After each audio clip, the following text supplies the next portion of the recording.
Hello board game brothers and sisters, and welcome to another episode where I'll be letting you know of Kickstarters launching this week. If you only watch these videos, I also want to let you know that I put this all together in a text format as well on Reddit, so you can go ahead and check that out. I always put a link to that in the description below. And we also now have a Discord where you can check out upcoming campaigns, past campaigns, and we even have a section dedicated to late pledges. I'll leave a link to that in the description below as well, so definitely check that out and come say hello. And with that said, let's check out the Kickstarters.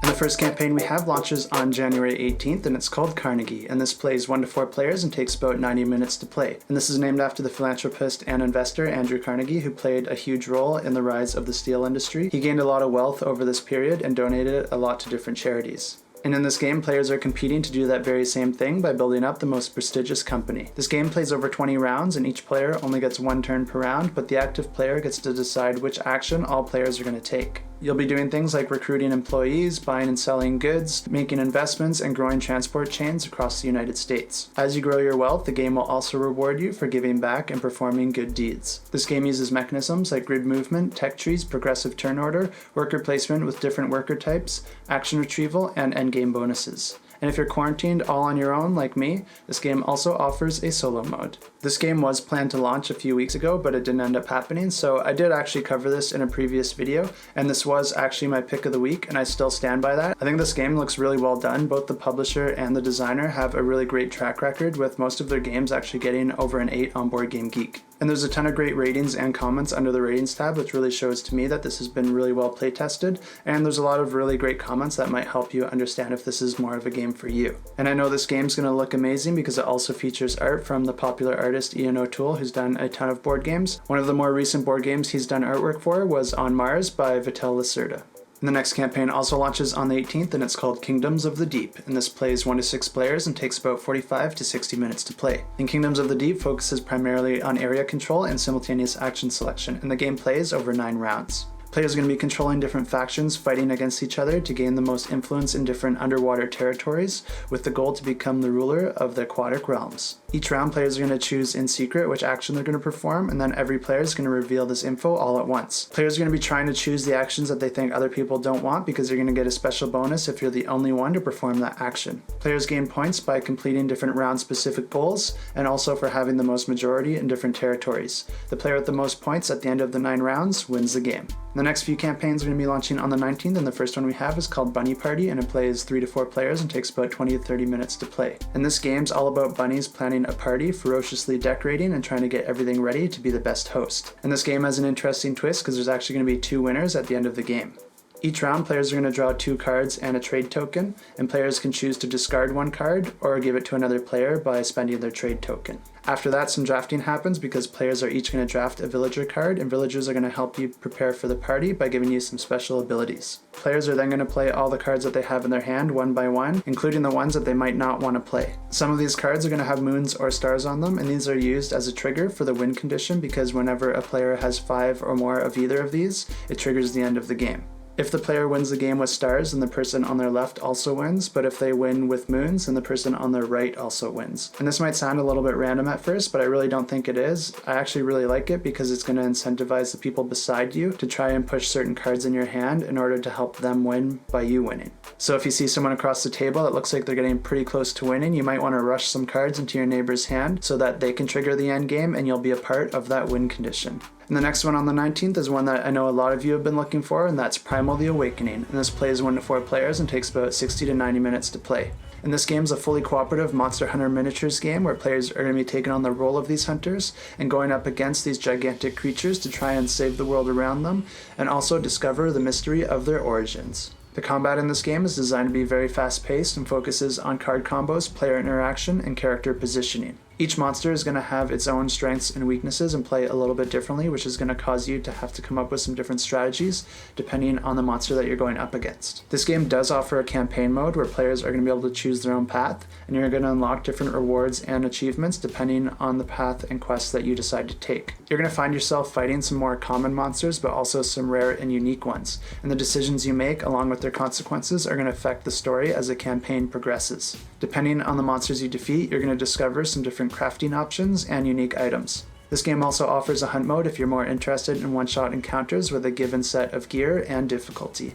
After you complete a campaign, you'll actually be able to use this mode to unlock some special quests using your campaign characters. And this one's going to be my pick of the week because I believe this is the campaign game that I've been waiting for. And to be perfectly clear, this isn't a game that I've been anticipating or even that I thought I'd be interested in, but the more and more I looked into it, the more and more it seemed like a game that has all the elements I look for in a campaign game with everything else stripped away. And looking into the rulebook, this game plays over 11 to 15 scenarios, and if those are estimated to be about an hour each, then you can expect this to be around 11 to 15 hours to complete.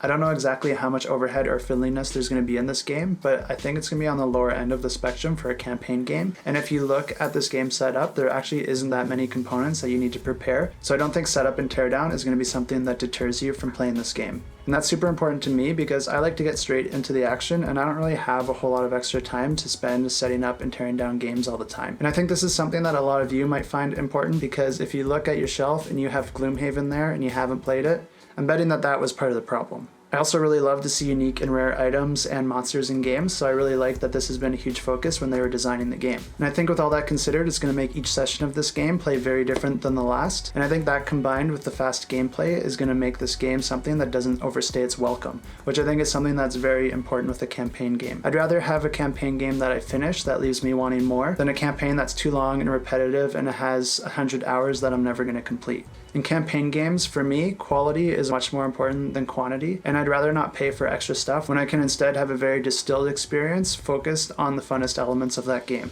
Of course, I'm saying all this before the campaign's even launched and I have very limited info, so this is all based on the impression that it's giving me. It might be very different when the campaign launches, but I think it's definitely worth checking out, and it really has my interest, and I guess I'm a little hyped, which is something I normally try to avoid. But I think with this one, that hype is coming from the elements that I think I'll enjoy in this game, and not from the grandiose nature of these style of campaigns or because it has pretty miniatures. Although those miniatures do look amazing.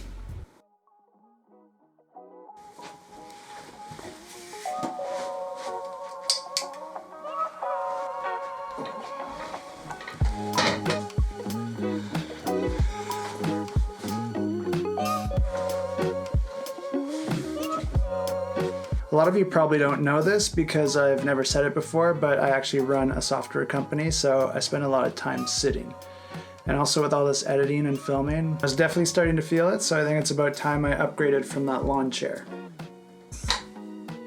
And the next campaign, also launching on the 19th, is the Runelords, the board game, and this plays 1 to 4 players and takes about 45 to 180 minutes to play. And this is a cooperative game based in the world of the best-selling fantasy series written by David Farland. And this is a hex-based skirmish game where players choose from 4 dynamic Runelords, each with their own set of reinforcement cards that are going to have a presence on the battlefield. Each reinforcement card represents a standee, and whenever you play that card, you get to put that standee out on the map.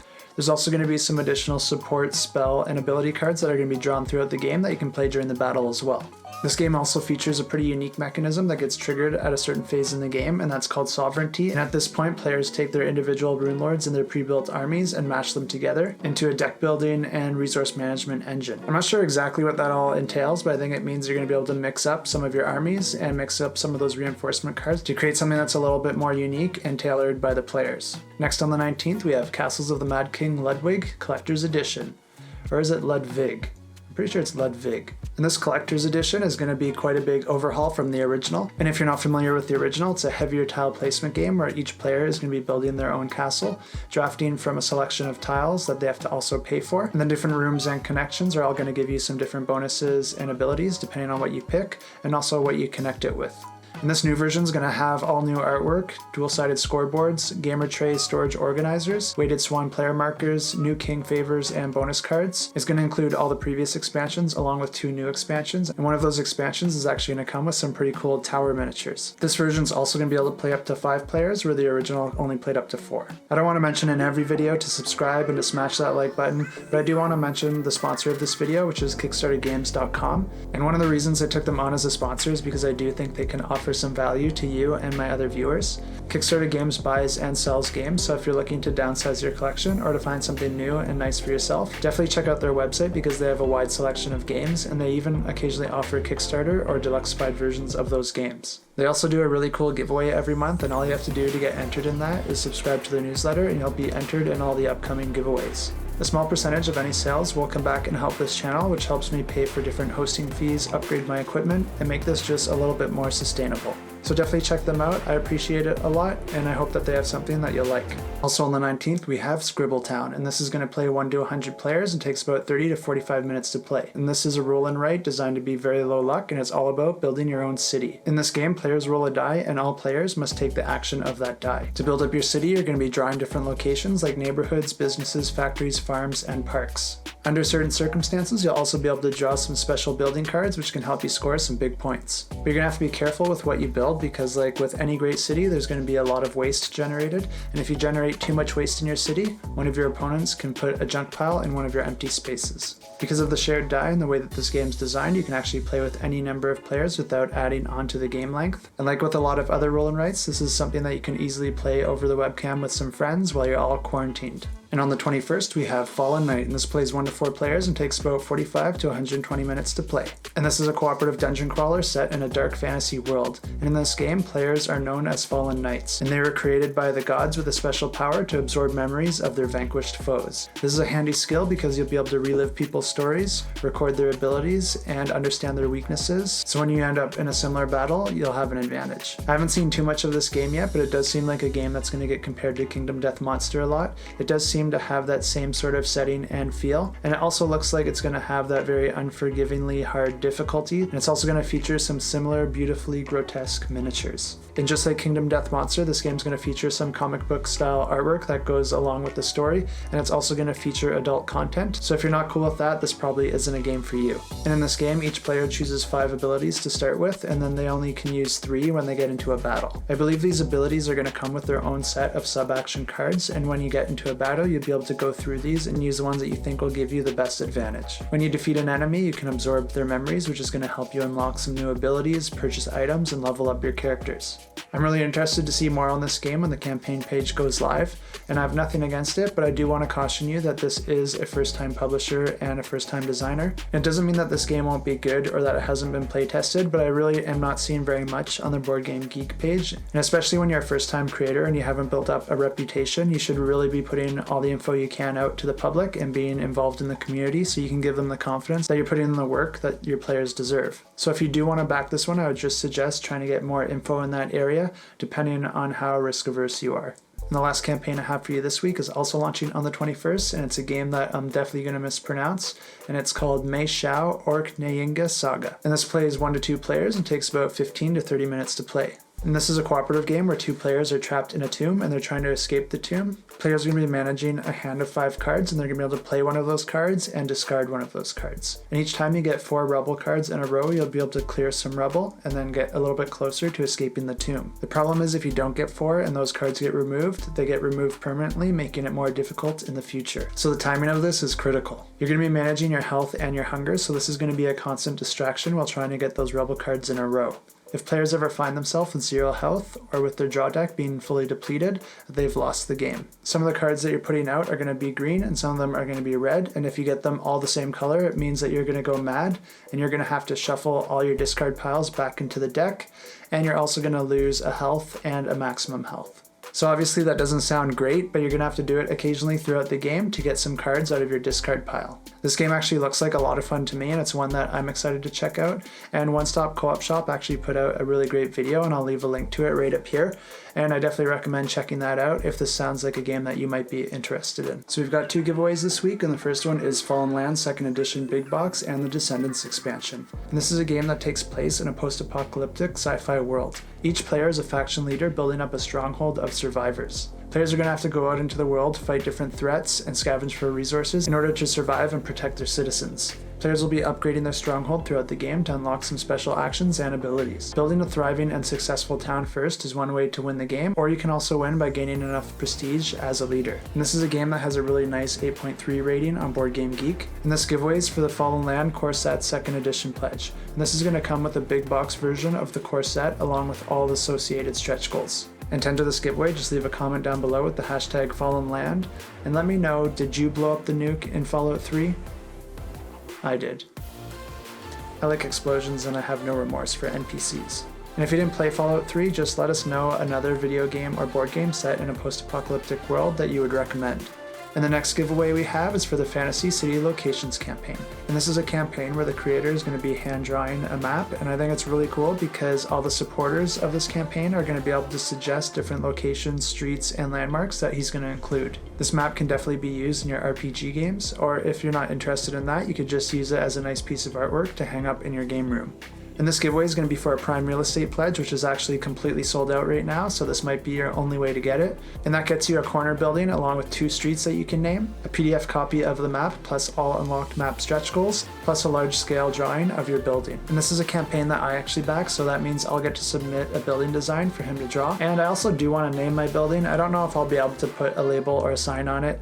Even if not, I just like to know it has a name. And I'm trying to come up with some different ideas, so to enter this giveaway, just leave a comment down below with the hashtag maps and let me know what you think my building should be and what it should be named. And I'm going to put the winner to last week's contest for Darwin's Journey on the screen now, so just reach out to me at adam@shelfclutter.com and we'll get that pledge all sorted out for you. And that's everything for this week. Until next time, keep that shelf cluttered and the table full.